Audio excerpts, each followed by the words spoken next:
Guys, I have a confession. I really like to buy things. This has been a problem of mine from a young age. It started with Pokemon cards and used video games, and nowadays I buy quote-unquote rare memorabilia that I don't even know what to do with, so I place them on shelves and let them rot. Recently, however, I have become somewhat of a minimalist. I don't spend as much money as I once did at a young age, and I've made it a goal of mine to just straight up stop buying things I don't need.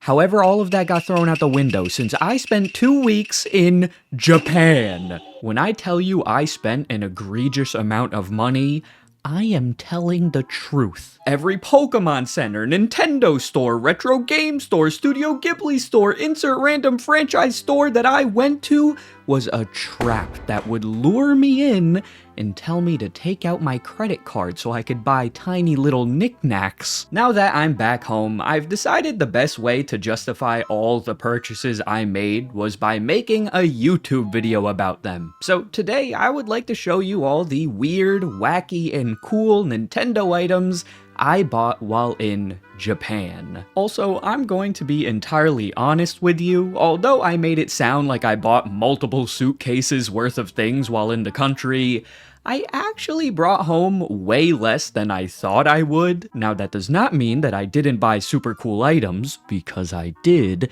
but instead I feel like each thing I got means a tiny bit more to me since I put more thought into these purchases rather than just buying the first thing I saw. And also this is a first for me because generally I do not use my brain when making purchases. As for the items themselves, we can divide my purchases into 3 categories: the trinket section, the game section, and finally, the hardware section. So without further ado, here is what I bought in Japan. First, we can start with the trinket section, since it contains the most purchases I made during my trip, primarily because they were all tiny little things that didn't cost a bunch, and I could easily put them in my suitcase. Also, I realized that now that I'm kind of an adult, I can't really buy ginormous figures of random Nintendo and anime characters that would take up all the space in my house, so getting tiny things to put around my bedroom felt more responsible. The first purchase I made while in Japan came within an hour of landing in the country, and at first I had no intentions of spending money that quick, but I visited an anime store near my hotel and found this, a Super Mario manga. This was 880 yen, chat. Editor, do the conversion on screen to USD, because I know you're British. I didn't even know this existed until I first laid my eyes on it in the store, and I wouldn't learn its name until someone in my Twitch chat told me. This is Super Mario-kun, and it's a manga series that began in 1990. The story is super simple. It follows different scenarios within the Mario universe, and it has a more comedic, child-oriented approach, which kind of makes sense because the Mario games are technically for children, or man-children. Oh my god, is that a sticker? What is that? Obviously, I can't read any of the pages of this manga since it's all in Japanese, but the art is super nice to look at, and also I got these free stickers. That's so cool! It's a sticker! I'm too old to be reacting to stickers like this. Speaking of stickers, I bought a crazy amount of them. I started going a little bit insane when it came to buying stickers in Japan, almost as if I had some sort of addiction. Originally, I only bought a couple of stickers at the Pokemon Center, since I found this cool Charizard, a Slowpoke, and a Slowbro that I really liked, but after buying these, my desire to buy more stickers turned into a chain reaction where I just kept buying more and more and more. I bought a sticker from the place where I bought these jeans. You see, I love stickers. They can be put on my suitcase, my notebooks, my body, and they're just a fun way of showcasing the things I love without looking like a total loser. Even though some would say that I still kind of look like a total loser. Sticking with the theme of stationary items, you see what I did there? sticking. Because I was talking about stickers. I bought these 2 pens from the Pokemon Center. Yeah, there isn't really anything particularly crazy about them. They're just pens, but from Japan. I can't believe I flew all the way to Japan and bought some pens. I flew 14 hours and I bought pens. Don't worry, please don't click off the video because I did end up buying some more interesting things from the Pokemon Center that weren't just stickers and pens. First, I got a Pokemon Shiny Treasures EX booster box, and in it I pulled all of these cards, which kind of look rare, I think. But also, I know nothing about the Pokemon card market, so maybe these aren't rare, and I'm just delusional. Also, whatever value they did have is totally gone because they all got insanely bent in my suitcase, so I don't think anyone would ever buy these. But also, it wasn't like I was planning on selling them in the first place. I'm just gonna throw them in my binder and let them sit under my bed for the rest of my life. The final 2 things I got at the Pokemon Center was this Tokyo Skytree exclusive Pikachu plush. Pikachu's kind of gripping on that pole. And this very cool Slowpoke figure. This Slowpoke figure is actually very special to me, mainly because of the way I obtained it. Gambling. You can probably tell based on many of my purchases and a quick glance at both my YouTube channel's banner and my bedroom that I love Slowpoke. Now, while I was in the Pokemon Center, I noticed that there was an entire section dedicated to Pokemon figure mystery boxes, and specifically there was this Pokemon Swing collection that really caught my eye since it had this Slowpoke and Psyduck figure that I knew I had to have. However, the issue is, I'm a fairly unlucky person, so gambling on whether or not I could pull this figure was a major risk, since I didn't really like the other options in the set, but the Pokemon deities decided to bless me on that day, and I actually pulled the figure I wanted. So, hooray! After the Pokemon Centers, I made my way to the Nintendo stores where I would purchase even more trinkets and doodads. First, I got this really cool Luigi pillow, which is actually a part of a larger set of Mario pillows, but I did not have the space to get every single one of them, so I went ahead and bought this one, since Luigi was making a funny face in it. There's also this adorable Pikmin shirt that I found, and the details on this are amazing. Like, look at this Pikmin stealing one of the buttons on the shirt. It's adorable. The final thing I got while at the Nintendo store was this Famicom keychain, which, fun fact, actually uses OEM materials in it. I actually didn't know that until someone commented it in my last video, so I'm not going to pretend like that's a fun fact that I just knew. So thank you to the commenter in my last video. Alright, the next item I got. It's a little Kirby with some white substance on his mouth. The final couple of trinkets that I got included some figures from the Studio Ghibli store. I forgot this guy's name, but he's the fat guy from Spirited Away.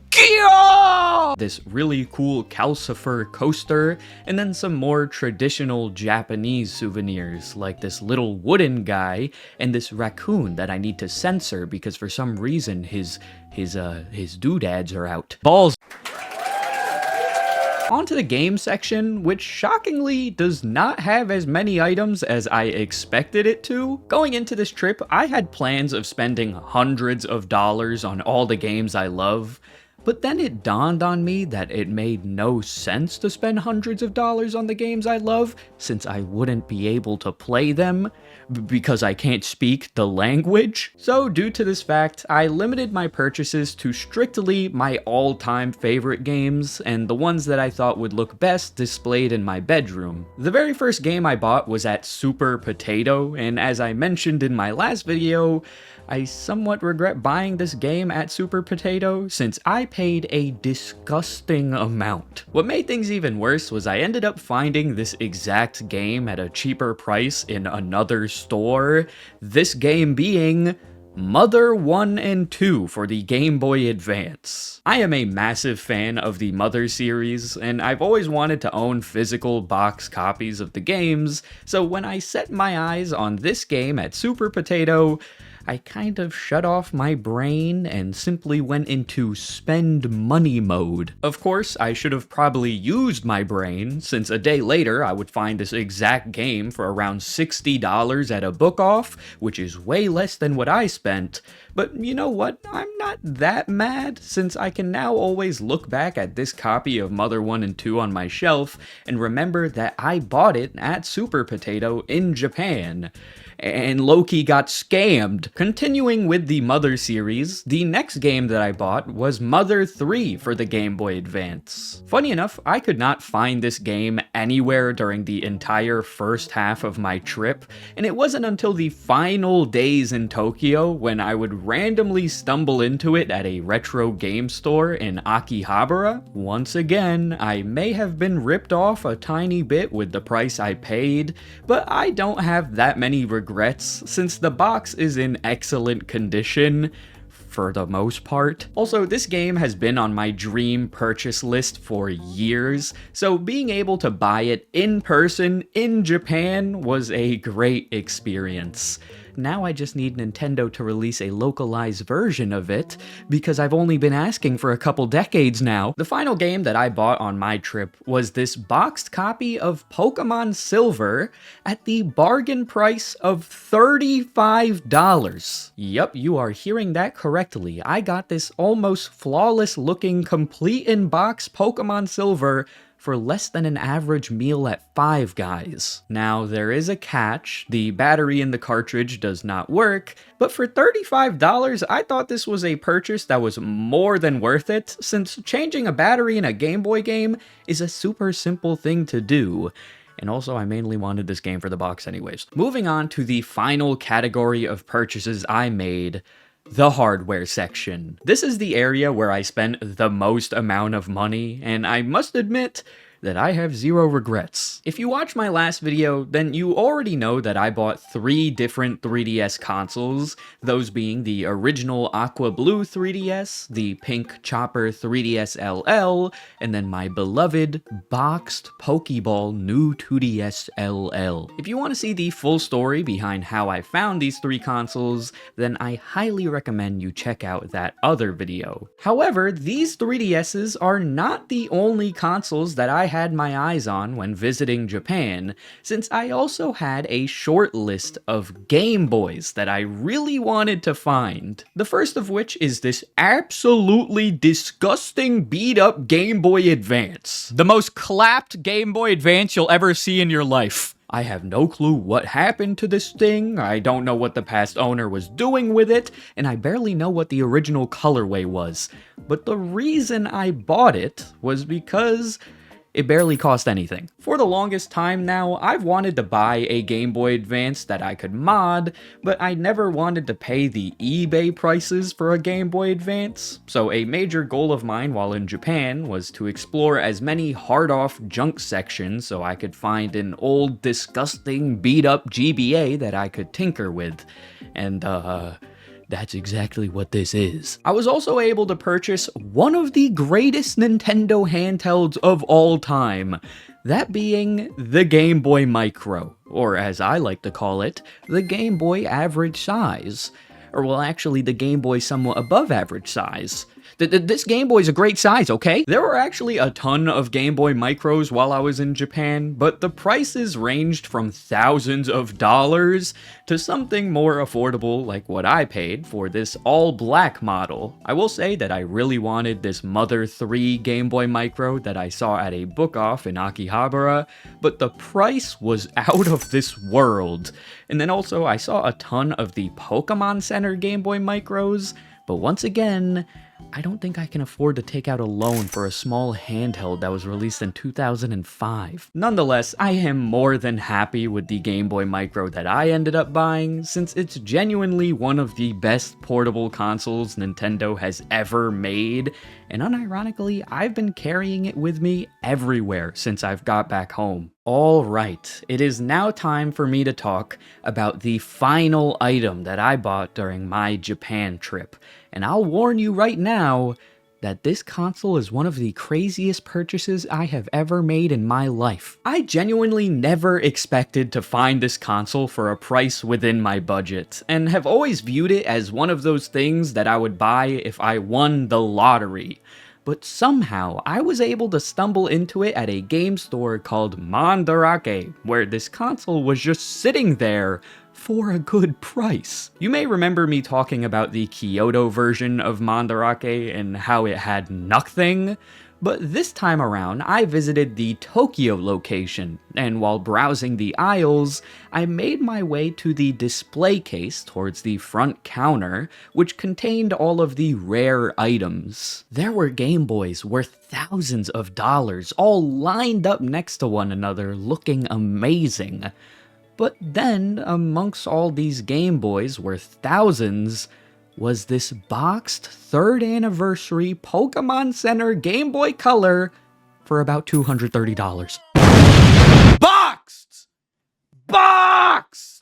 I fainted. I genuinely died right there and then in the store, and some random Japanese guy had to give me mouth to mouth. When I woke up, I immediately asked that Japanese man to take the console out of the case for me, and at the speed of light, I took my wallet out of my pocket and paid for that thing with my credit card that is way over its limit. Buying this console is without a doubt my favorite life accomplishment. I've graduated college, I've lived a happy, healthy life, I have a fair amount of friends and family, yada yada yada. Who cares about all of that? Because this is so much better. The box does have a bit of a dent in it, and it does show some wear and tear from its age, but overall, this thing is a beauty, and the console itself is in pristine condition. Oh my God. I plan on keeping this console in the box for the rest of my life, and hopefully I'll be able to pass it down to my children one day, since they definitely are not getting money from me, since I spent it all on Nintendo stuff. Oh! Oh my God. Something came out. I thought it was like an insect. Okay, well, there we have it. Those are all the things I bought while in Japan. I had such an amazing time while over there, and I can't wait to go back one day. If you enjoyed this video, make sure to drop a like, and also comment down below what item you thought was the coolest. And finally, make sure to subscribe, since the bigger the number, the better the person. Alright, thank you all again so much for watching this video, and I will see you all eventually. Balls.